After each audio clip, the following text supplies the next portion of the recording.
Welcome, Juventini, back to the All Juve Cast channel, and we are going to cover some of the news surrounding Juventus today. Right off the bat, CR7 has tested positive for COVID. Thank you, international break, and thank you, Nations League matches.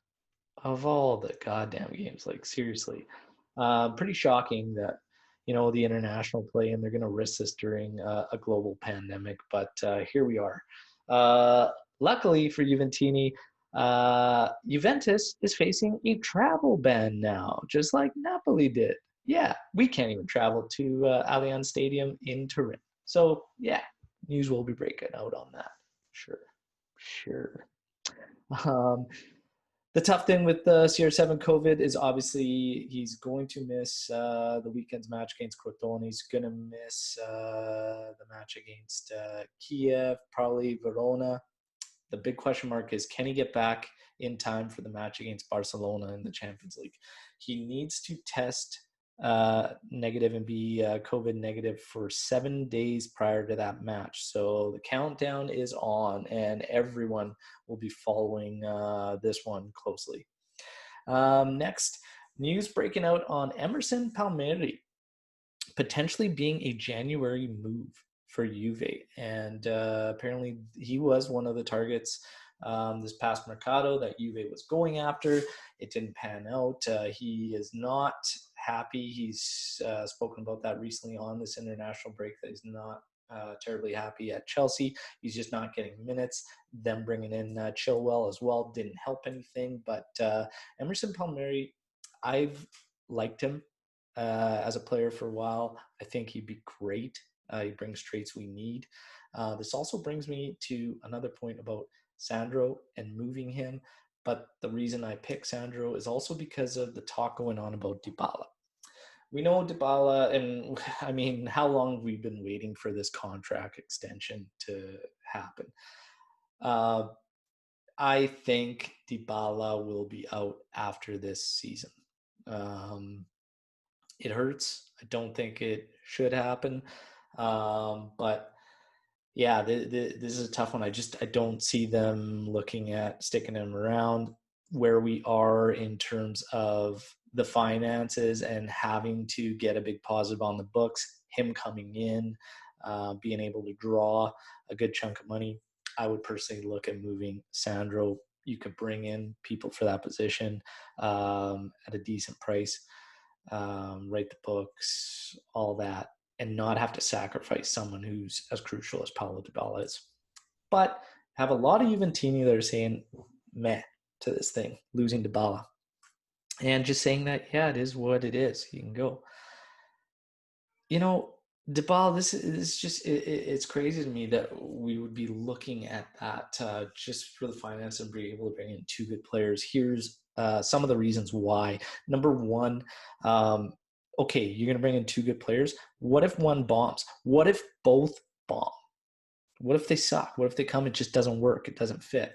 You've just sacrificed someone that we know fits, okay? Someone that we know is consistent, and he is consistent. People want to bring up what he doesn't do. He's had one bad year. In 2015-16, in 48 matches, he had 23 goals and 7 assists, was our leading scorer. In 16-17, Higuain came along. He became our top scorer, but Dybala in 48 matches, 19 goals, 8 assists. In 17-18, Dybala, leading scorer, 46 games played, 26 goals, 7 assists. In 18-19, when Max Allegri had this great idea that Dybala was a midfielder, he played 42 matches, had 10 goals and 2 assists, and was incredibly frustrated. You could see it, even though he kept his cool and he never said a word. In 19-20, 46 games played, 17 goals, 14 assists. Fantastic stats, all but that 1 year.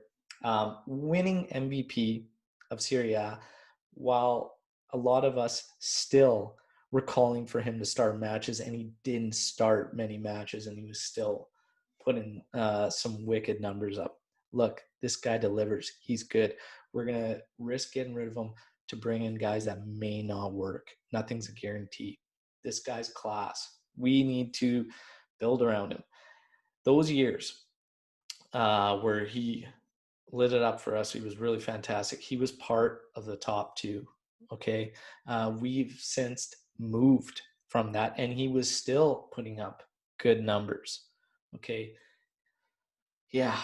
I can't wrap my head around it. Should it happen? And people want to say, well, it's club over player. Of course. I'm not going to change my where my support goes because Paulo Dybala leaves. I just don't think it should happen. The one knock he takes, which, I mean, you could say it is in Champions League big games, but then again, I look at this club as a whole in the big Champions League games. I've been questioning our style, our approach, how we play in Champions League for quite some time. I think that plays part in it. But if you have such a talented player, okay, does it not make sense to build around him? We never have. Paulo Dybala has always been this player that we just have, and it's like, okay, where can we insert him? Why is it that we need to look at, oh, how can we insert him, and not say, hey, what do we need to get this guy the best? Okay, how do we need to build around him? Who do we give him? What do we do? What's our system?